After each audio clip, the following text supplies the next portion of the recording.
লগে দিয়ে খাইছি ইমাম সাহেব একটু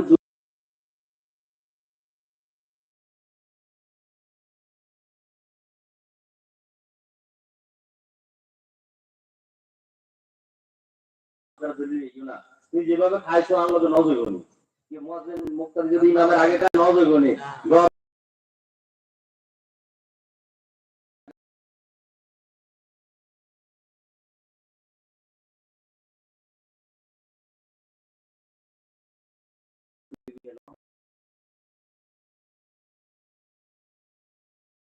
বড় বালা আছে বালা নয় এরকম বলি না অনেক সময়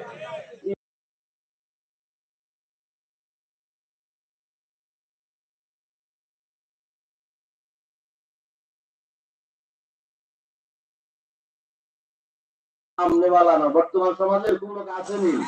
দেখবেন মসজিদে যাইতে বলে কত রকমের অজুহাত আমনের এই কথা করবো তার এই কথা করবো আরে ইমামরে যে বাড়ানোর প্রশ্ন কিয়ামতের ময়দানে ইমাম যদি জান্নাতে না আনে কি কোন জান্নাতে যাওয়া সম্ভব হইব না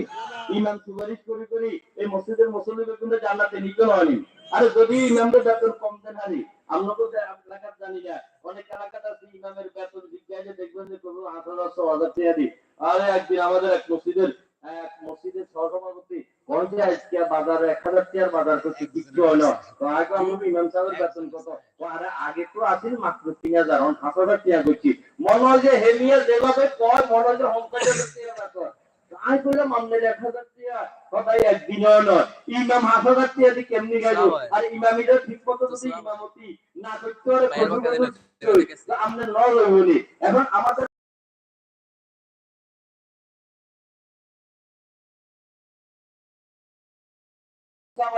এখন জোনাকি রহমতুল্লাহ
আপনাদের সহ্য হবে না